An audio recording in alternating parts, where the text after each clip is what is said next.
আগামী জাতীয় নির্বাচনে বাংলাদেশ জাতীয়তাবাদী দলকে নিয়ে এই নির্বাচন করতে চাই।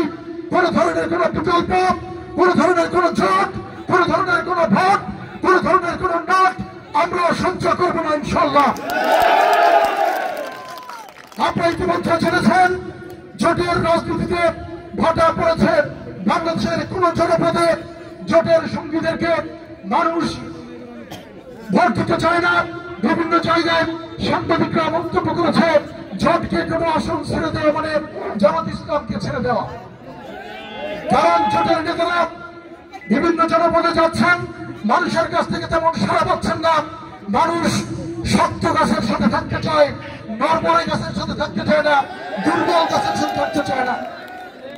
বাংলাদেশ জাতীয়তাবাদী দল দীর্ঘ 17 বছর আন্দোলন করে একটি শক্ত ভিত্তির উপর দাঁড়িয়েছে। এই ভিত্তিকে কোন অপশক্তি, কোন আন্দোলনকৃত শক্তি, কোন ভুলফল সংগঠন ধাক্কা দিয়ে দাঁড়াতে পারবে না। নির্বাচনের ফলাফল পর্যন্ত জাতীয়তাবাদী দল এই মাঠে ইস্পাত প্রতিরোধ করিয়ে থাকবে। এই কোনো বিকল্প মেনে নেওয়া হবে না। সংগ্রামী বন্ধুরা, আপনাদেরকে নিয়ে আগামী জাতীয় নির্বাচনে আমরা বিজয় অর্জন করতে চাই এবং তারেক রহমান যে 31 দফা ঘোষণা করেছেন তার নেতৃত্বেই আমরা বাংলাদেশকে পুনর্গঠন করতে চাই। আজকের এই জনসভায় সভাপতি বক্তব্য রাখবেন রাষ্ট্রপতি জিয়াউর রহমান অমর হোক, দেশনেত্রী বেগম খালেদা জিয়া জিন্দাবাদ।